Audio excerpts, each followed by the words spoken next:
I have always had a heart for music and an eye for art. Western or Oriental, romantic or not, music is something that would always inspire me to be open to whatever life brings. Ever since, each day I wake up, I'd see art in any casual scenery I come across here in the Philippines, and I would try to create short phrases or lyrics that would describe the unique beauty I saw in that scenery that same day. All this was inspired by great numbers of artists I have come across, like Kundiman composers. To mention a few, Francisco Noen Camino, Nicanor Abelardo, and Bonifacio Abdon, or the musical theaters of Giuseppe Verdi, Giacomo Puccini, or even the Manila Symphony Orchestra, directed by Herbert Zipper himself. However, there was always one that stood out the most, often known as Tita King or Lucrecia Kasilag. It was her that sparked the creativity I once had hiding within me.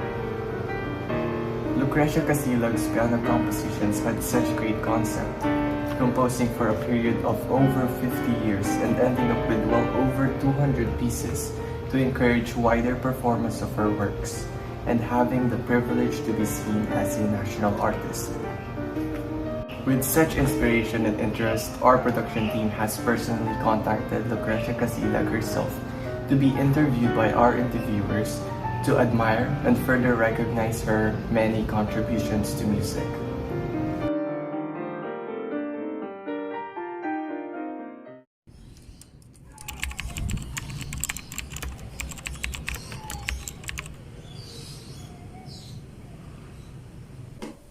I'm pleased to meet you, Mrs. Kasilag. Thank you for taking the time to meet with us today. Now, I would like to get through these questions as quick as possible because I know that you are quite the busy person. Thank you, Mr. Adarna. It is also my pleasure to be here as well. Now, for starters, would you mind telling us a few things about yourself? I am Lucrecia Roces Kasilag, also known as Tita King, born in San Fernando, La Union on the 31st day of August, year 1918. I am a composer, an artist, and I have performed as a concert pianist in several other countries. Why do you do what you do? Being a pianist, a composer, how or why do you do what you do? I had a natural gift for music and thought to myself that I would want to be remembered as someone that would make a difference in music. I thought I assisted and composed music, considering that music on its own can contribute to the cultural identity of a nation. I hope to make music that took or used ideas from Oriental and even Western influences to create a distinct or unique cultural identity for the Philippines, for music at least. With this in mind, I dare to perform or manage orchestral production with the use of what my country has. In this case, that would be the instrument of the indigenous Filipinos. A few of my best orchestral production would be the prize-winning Toccata for Percussion and Winds, Divertisement and Concertante, Feliciana, Misang Pilipino, and also De Profundis. The music I also use some of these orchestra include are inspired by Legend sa Rimanok, Ang Pamana, Sisa, Is meets Jazz Ethnica, and Fantasy on the four-note theme. Working with Lucrecia Ortula as our choreographer on this production back then made Bayanihan Philippine Dance Company recognizable as one of the premier artistic and cultural groups here in the Philippines. Many of us have definitely witnessed your outstanding creations, and you will surely be remembered, Mrs. Kasilag. Moving on, can you tell us about your art style? Perhaps how would it be unique to other similar compositions? My creative life as a composer began in 1940s. I have composed mostly song cycles and some piano works. The piano composition style encompassed different compositional techniques like multimeters and bitonality, which other contemporary composers utilized. The melodies are usually quite simple, and the Philippine origin or other Asian and Eastern music provenance, consisting of quartal and quintal harmonies. These compositional techniques and aspects created the fabric of my composition. Other aspects were use of octaves and triplets. Rhythmic accompaniment consisting of triplets using open fifth octave intervals was not usually in most of my composition, in which that I believe I stood out from the rest of my peers. In the Philippine indigenous instruments, we share equal importance with Western orchestral instrument.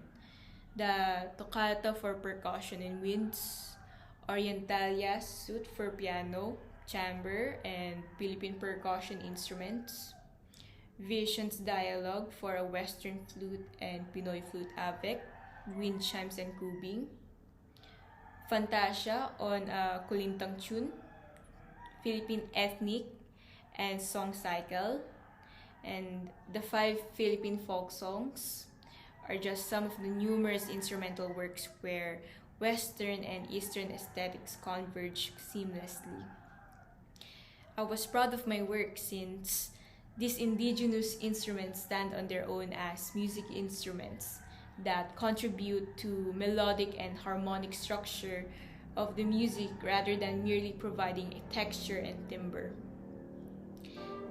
The result is a distinct sound of musical language in which it further denies my identity as a Filipino composer.